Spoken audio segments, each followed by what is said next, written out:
Hello students, welcome to our YouTube channel of class 10th science. Today we are going to discuss resistance of conductor and resistivity.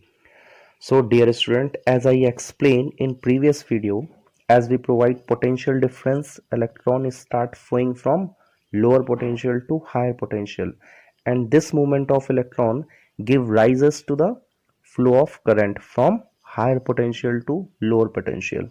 ये तो हुआ phenomena, लेकिन हम यहाँ पर बात कर रहे हैं रेजिस्टेंस की। तो देखिए रेजिस्टेंस के कॉन्सेप्ट क्या होते हैं। डियर स्टूडेंट्स, रेजिस्टेंस प्रॉपर्टी है मटेरियल की, जो मटेरियल टू मटेरियल वैरी करता है। मतलब अगर आप एक मटेरियल से दूसरे मटेरियल में स्विच करेंगे तो रेजिस्टेंस की प्रॉपर्टी भी क्या होगी, चेंज हो जाएगी। अब मटेरियल में रेजिस्टेंस की प्रॉपर्टी आती कहाँ से है? तो डियर स्टूडेंट्स, जैसे ही इलेक्ट्रॉन फ्लो करना स्टार्ट करते हैं, during the flow they start colliding with each other, वो एक दूसरे से, जिसके कारण उनकी स्पीड स्लो हो जाती है, और जैसे ही स्पीड स्लो हो जाती है current start decreasing. Previous lecture में मैंने आपको बताया था current I is equal to Q by T. So देखिए बुक में डेफिनेशंस कैसे लिखी हुई हैं। The property of a conductor by virtue of which it opposes the flow of electric current through it is called resistance. मतलब simple सी language में अगर मैं आपको इसको समझाऊं तो रेजिस्टेंस मटेरियल की वो प्रॉपर्टी है जिसके कारण ये अपने अंदर से करंट को फ्लो करने में रेजिस्ट करता है। और रेजिस्ट कैसे करता है ये मैंने आपको ऊपर डिस्कशन में एक्सप्लेन कर दिया है। तो आगे बढ़ते हैं, बात करते हैं रेजिस्टेंस के यूनिट की। तो रेजिस्टेंस की यूनिट होती है ओम, जिसे ग्रीक लेटर में कुछ इस तरह से लिखा जाता है और इसे रीड किया जाता है ओमेगा। अब बात करें कि ये वेक्टर क्वांटिटी है और स्केलर क्वांटिटी है। तो स्टूडेंट्स, ये मटेरियल की प्रॉपर्टी है, आप इसको मेजर तो कर सकते हैं, इट मींस आप इसका मैग्नीट्यूड फाइंड आउट कर सकते हैं, बट इसकी कोई डायरेक्शन नहीं होती। और जिसके पास मैग्नीट्यूड है और डायरेक्शन नहीं है उसको हम किस क्वांटिटी में रखते हैं, स्केलर क्वांटिटी में। फॉर एग्जाम्पल अगर मैं आपको एक सिंपल से एग्जाम्पल से रिलेट करने की कोशिश करूं, तो जैसे ह्यूमन नेचर सबका अलग अलग होता है, आप उस ह्यूमन नेचर को मेजर तो कर सकते हैं,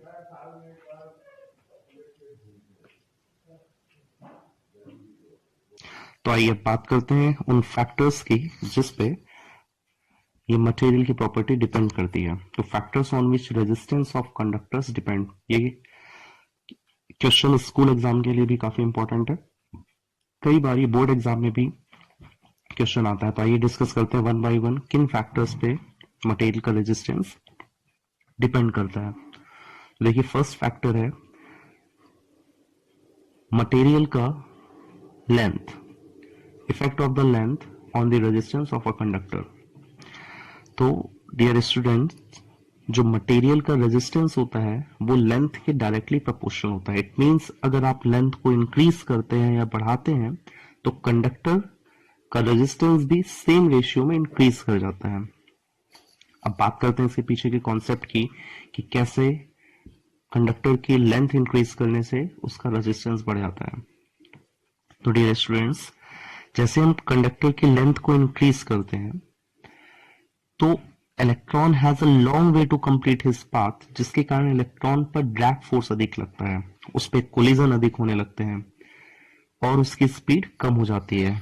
और जैसे स्पीड कम होती है रेजिस्टेंस क्या होता है, इंक्रीज हो जाता है, और रेजिस्टेंस बढ़ता है तो करंट की वैल्यू आपकी क्या हो जाएगी, डिक्रीज हो जाएगी। आइए बात करते हैं इसके second factor cross sectional area की।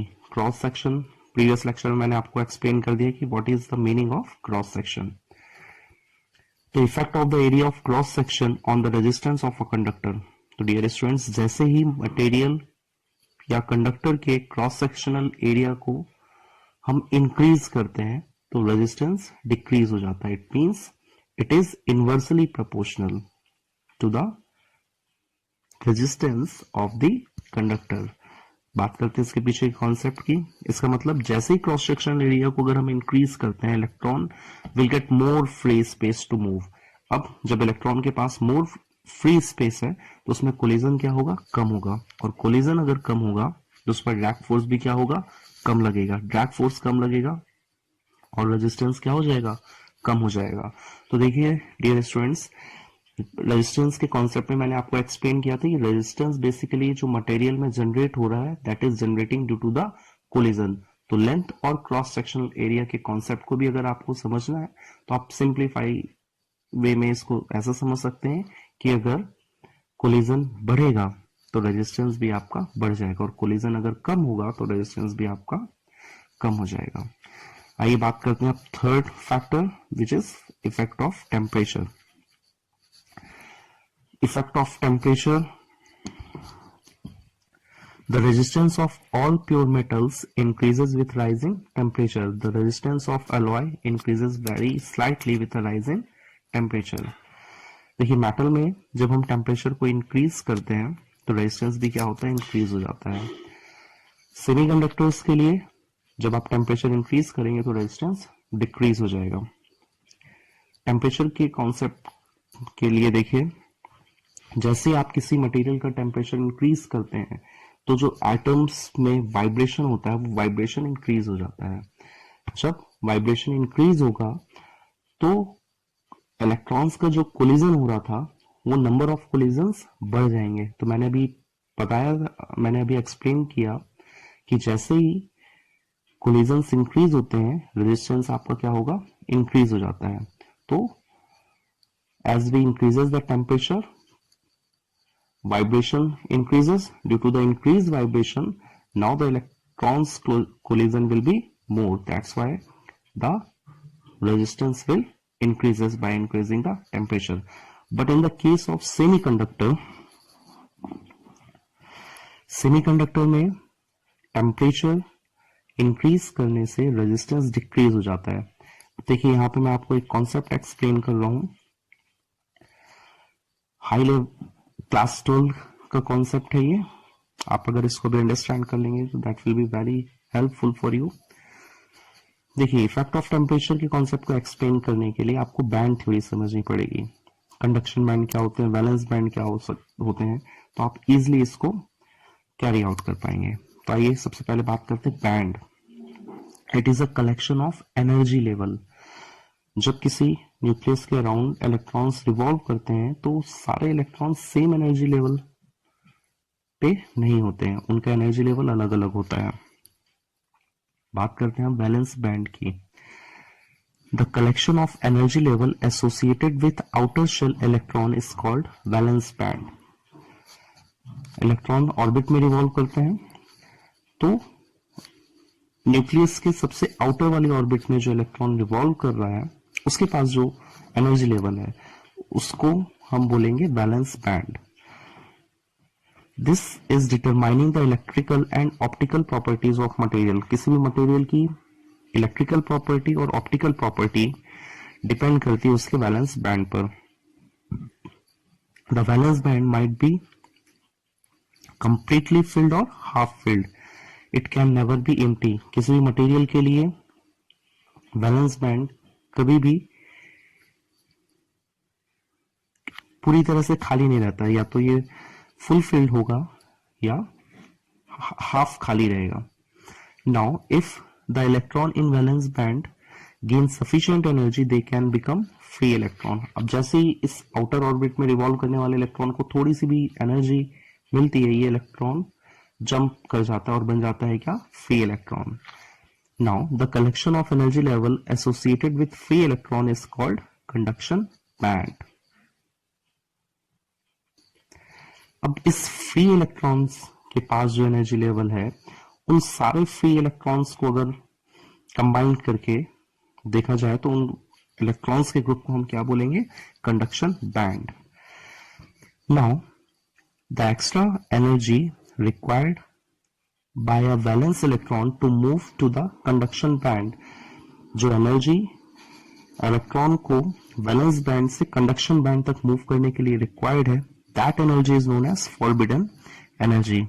Now in case of conductor, the valence band and conduction band overlap each other, so there are excess electron in conduction band of conductor, and when we increase temperature, more electron will go to the conduction band from valence band by absorbing energy. So the conduction band become crowded and there will be a more collision, and when collision will be more, the resistance will be more. So this is the concept how material shows high resistance with high temperature. But in the case of semiconductor, forbidden energy gap is much higher than compared to the metal. So when we increase the temperature, electron absorb more heat and do not move to the conduction band. अब जब electron conduction band में जाएंगे नहीं तो collision वहां पे कम होगा, इसलिए रेजिस्टेंस भी कम होगा.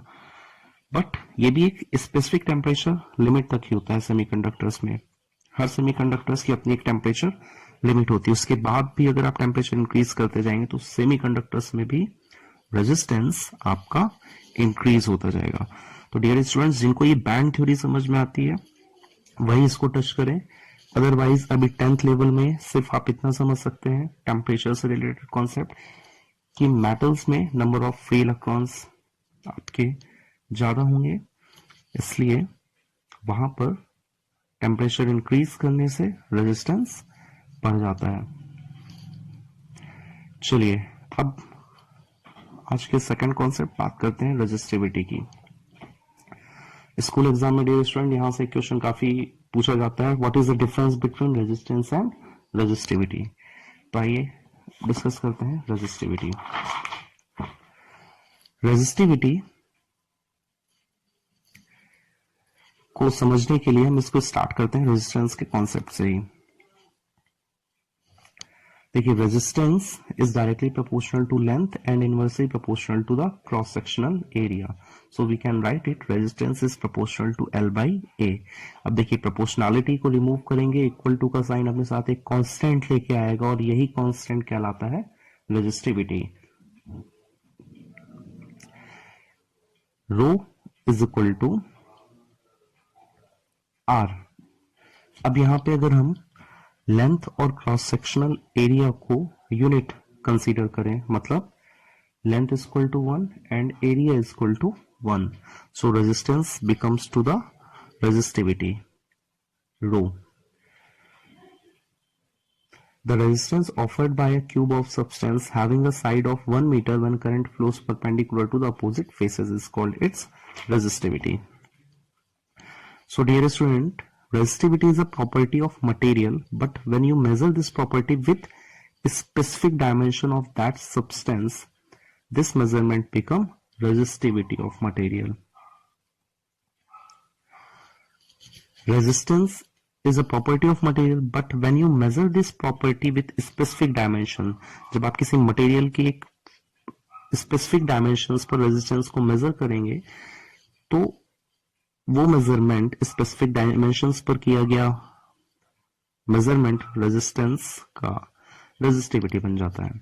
सो if we have to choose a material, we choose the material with its resistivity, not the resistance, because resistance can vary with length and area. बात करें यूनिट ऑफ रेजिस्टिविटी की, तो रेजिस्टिविटी की यूनिट फॉर्मूले से हम डिराइव कर सकते हैं. रेजिस्टेंस की यूनिट होती है ओम, एरिया की मीटर स्क्वायर और लेंथ की मीटर. 1 मीटर से 1 मीटर कैंसिल होगा and the unit of resistivity will become ohm metre. Now the classification of material on the basis of resistivity. अब हर मटेरियल की रेजिस्टिविटी के बेस पर हम मटेरियल को क्लासिफाई करते हैं. तो first, the substance showing very low resistivity. The substance which shows very low resistivity allow the flow of electric current through them. This type of substance are called conductor. For example, जितने भी आपके metals हैं, copper, gold, silver, aluminium, electrolyte solutions and are conductors. जिन materials की resistivity in mid of conductor and insulators है. The substance which have moderate resistivity offer a appreciable resistance to the flow of electric current through them. These substances are called resistors. For example, alloys, इनकी resistivity conductors और insulator के mid में होती है. Now the third category of the material which shows very high resistivity are known as insulator. For example, rubber, plastic, dry wood, etc. are the insulators. That's it for today. For the next video lecture, we will discuss combination of resistance.